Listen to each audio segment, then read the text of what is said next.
allindiapackages.com Malaysia மற்றும் சிங்கப்பூரில் வாழும் நண்பர்களே, இந்தியாவை விசிட் பண்ணுறீங்க, கோயில் குளங்களுக்கு போகணும், டூரிஸ்ட் ஸ்பாட் பார்க்கணும் அப்படின்னு நினச்சிங்கன்னா இந்த நம்பர் இவங்களை வந்து கூப்பிடுங்க. பக்காவாக A to Z உங்களுக்கு அத்தனையும் பார்த்து உங்களுக்கு நல்லபடியாக ஒரு டூர் பேக்கேஜை தந்து நீங்கள் வீடு சென்று சேரும் வரை வந்து உங்களை வந்து பத்திரமாக பார்த்து கொள்ளக்கூடிய ஒரு நல்ல மனம் படைத்த ஒருவர் நடத்துகிற ஒரு நிறுவனம். தைரியமாக கான்டாக்ட் பண்ணுங்கள். நம்பிக்கையாக சொல்கிறேன், நீங்கள் வந்து ஒரு பெஸ்ட் அனுபவத்தை பெறுவீர்கள் அப்படிங்கிறது வந்து எந்த சந்தேகமும் கிடையாது. திருநாள் ரொம்ப அழகான ஒரு டைட்டில். எனக்கு என் கார்டு வந்து ரொம்ப பிடிச்சிருந்துச்சு. பார்த்தீங்கன்னா ஒரு பெரிய மெசேஜோடு வந்து வன்முறை அதை பற்றி ஒரு மெசேஜை போட்டுட்டு அழகாக வந்து டைரக்டர் வந்து முடிச்சிருந்தார்.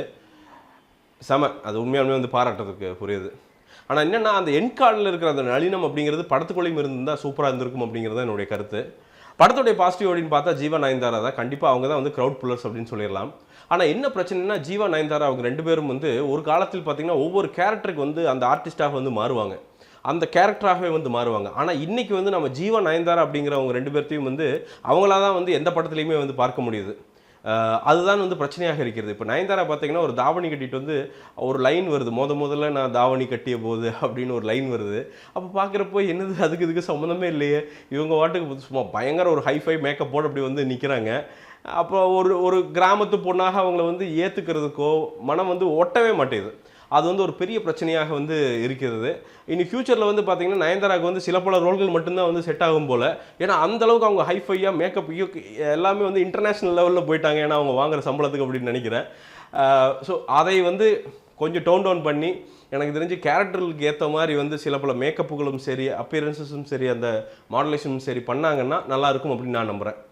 ஜீவா அவர்கள் இப்போ அந்த மாதிரி அந்த பீரியடில் பார்த்தீங்கன்னா ஜீவாவுக்கு வந்து ஒரு டிஷ்யூம் அதெல்லாம் பார்த்தீங்கன்னா ஒவ்வொரு படத்துலையும் பார்த்தீங்கன்னா ஒரு சின்ன ஒரு வித்தியாசம் இருக்கும். ஆனால் அது நல்ல வித்தியாசமாக இருக்கும், க்ளீனாக வந்து நமக்கு தெரியும்.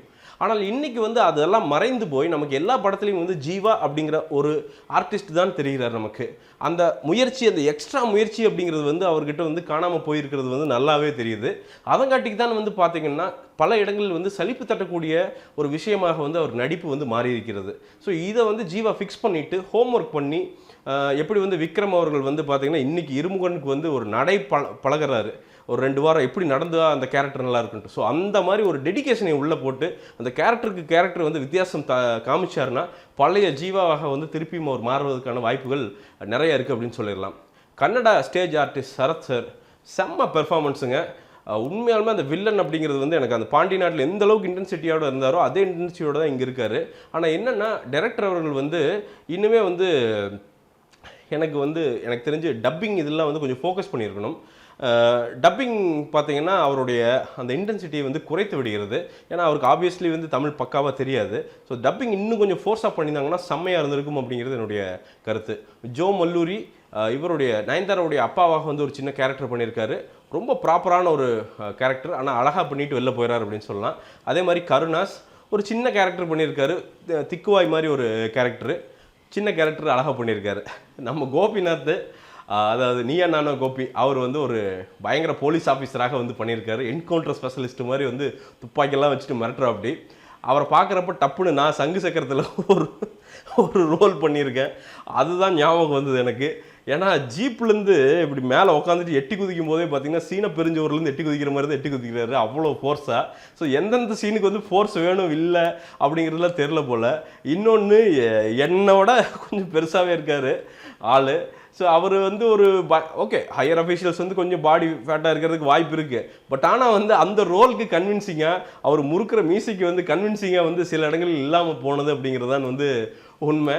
ஸோ கோபிநாத் அவர்கள் இன்னும் இந்த மாதிரி பயங்கரமான ரோல்ஸ் பண்ணணும் அப்படின்னா நடிப்பு அப்படிங்கிறது வந்து நம்ம மேடை கிடையாது, சும்மா விஜய் டிவி மேடை கிடையாது, ஒரு கோட் போட்டால் பேசிட முடியாது.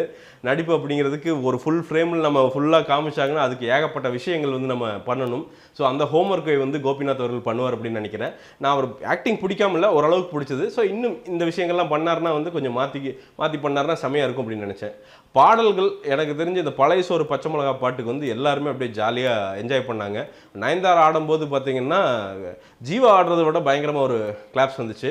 ஆனால் என்ன பிரச்சனைனா அந்த மாதிரி ஒரு நல்ல பாட்டை பிக்சர் ஆகின விதம் பார்த்திங்கன்னா ரொம்ப வந்து மட்டமாக நீங்கள் ஜீப்புக்குள்ளே கேமரா வச்சு குறகுறான்னு இருக்குது சில ஷாட்ஸ் எல்லாம். ஸோ அதை வந்து இன்னும் கொஞ்சம் ரிச்சாக வந்து பண்ணியிருந்தால் இந்த படத்துக்கு இன்னொரு வேல்யூ ஆடடாக இருந்திருக்கும் அப்படின்னு நான் நினைக்கிறேன். டேரக்ஷனை பொறுத்த வரைக்கும் எனக்கு ஒரே இது என்னென்னா, ஏன் வந்து ஹீரோ வந்து இப்படி வந்து எப்போவுமே பிளேடு அப்படின்ட்டு பிளேடு துப்புறவன் தான் ஹீரோ. அவன் பார்த்தீங்கன்னா கொலை பண்ணுவான், ரேப் பண்ணுவான் ஒருத்தான் அவனோட தலைவன், அதுக்கு வந்து இவன் ஆதரவாக இருப்பான். அப்புறம் திடீர்னு மாறிடுறாரான், திடீர்னு நல்லவனாயிடுறாரா இவர் வந்து நாம் நம்பணுமா. ஸோ இப்படி ஏன் வந்து அதாவது ரியல் லைஃப்லேருந்து இன்ஸ்பயர் பண்ணுறாங்களா, இல்லை வந்து ஆடியன்ஸ் உள்ளே வருவாங்க டிக்கெட் விற்கும் அப்படிங்கிறக்காண்டி இப்படி ஒரு ஐடியா பண்ணுறாங்களா, எப்படி என்ன மனோநிலையில் வந்து எழுதுறாங்க அப்படின்னு தெரில. பட் ஆனால் இந்த மாதிரி வந்து ஒரு ஆர்டிஸ்டை, அதாவது ஹீரோவை வந்து ஒரு பெரிய ரவுடியாக, ஒரு கொலை பண்ணுறவனாக, இல்லை வந்து ஒரு கற்பழிப்பை வந்து ஆதரிப்பவனாக அப்படி காட்டி மக்கள் மனசை வந்து கெடுக்க வேணாம் அப்படின்னு வந்து நான் வந்து கருத்து சொல்லிக்கிறேன். அது வந்து ரொம்ப தப்பு அப்படின்னு வந்து நான் நினைக்கிறேன். உண்மையாலுமே அப்படி ஒரு கேரக்டர் இருந்தாலும் அதை அவாய்ட் பண்ணிட்டு கொஞ்சம் பாசிட்டிவாக இருக்கிற விஷயங்களை வந்து காட்டலாம். அது 2ஆம் பாதியில் வந்து அப்படி திருந்துற மாதிரி அதெல்லாம் காட்டியிருக்கீங்க, இல்லை அப்படிங்கள. ஆனால் எண்ட் ஆஃப் த டே வந்து பார்த்தீங்கன்னா வந்து ஒரு சின்ன ஒரு நெகட்டிவ் இம்ப்ரெஷனை வந்து மைண்ட்குள்ளே விட்டுட்டு போகுது. இந்த படம் எப்படின்னா, ஃபஸ்ட்லாம் பார்த்தீங்கன்னா அப்படி கமர்ஷியலாக இடையில அப்படியே போய் இந்த லவ் ட்ராக்கு, பழசான லவ் ட்ராக்கு, அதே மாதிரி இந்த பழிவாங்கல், இதெல்லாம் என்ன கொஞ்சம் கொஞ்சம் புதுசாக அப்படி இப்படி ட்விஸ்ட் வச்சு உள்ளே கொண்டு போயிட்டு அப்புறம் திடீர்னு இறங்கி பார்த்தீங்கன்னா சேது லெவலுக்கு கிளைமேக்ஸ் பக்கத்துலலாம் அப்படியே போய் ஓரளவுக்கு ஏதோ ட்ரை பண்ணியிருக்காரு. அதாவது டேரக்டர் வந்து உண்மையாலுமே அவரோட விஷன் பெருசாக இருந்திருக்கு. ஆனால் பிரச்சனை என்னென்னா எக்ஸிக்யூஷன் வந்து அவ்வளோ பெருசாக இல்லை. அவர் என்ன எக்ஸிக்யூட் பண்ணுறாருன்னு அவருக்கே தெரியல அப்படிங்கிறது தான் உண்மை. சில இடங்களில், எல்லா இடங்களிலும் கிடையாது. ஆனால் இது எல்லாம் வந்து கொஞ்சம் ஸ்ட்ரீம்லைன் பண்ணி ப்ராப்பராக பண்ணியிருந்தாங்கன்னா இது ஒரு நல்ல படமாக வந்திருக்க வாய்ப்பு இருக்குது. ஆனால் எப்படி இருக்குது இந்த படம், நாங்கள் போய் பார்த்தா எப்படி அப்படின்னு கேட்டிங்கன்னா கண்டிப்பாக ஒரு தாட்டு போய் பார்க்கலாம். சரி, இந்த திருநாள் எப்படி அப்படின்னு கேட்டிங்கன்னா, இந்த திருநாள் ஒரு வெறுநாள். என் ஃப்ரெண்டு சொன்னது சதீஷ் அப்படின்ட்டு, அது அப்படியே வந்து நான் உங்களுக்கு காப்பி அடித்து சொல்கிறேன். இந்த படத்திற்கு என்னுடைய மார்க் அப்படிங்கிறது வந்து கண்டிப்பாக 5க்கு வந்து 2.75 தருவேன். அதே மாதிரி இந்த படத்திற்கு என்னுடைய சினிபி ஸ்கோர் வந்து இங்கே இருக்குது, பார்த்து தெரிஞ்சுக்குங்க. சினிபி ஆப்பை வந்து யூஸ் பண்ணுங்கள். கண்டிப்பாக வந்து நீங்கள் எல்லா படத்தையும் வந்து 10 செகண்ட்குள்ளே வந்து ரிவ்யூ பண்ணலாம். மீண்டும் ஒரு விமர்சனம், முன்னோட்டம் இல்லாட்டி வீடியோவுடன் கூடிய உங்களை சந்திக்கிறேன்.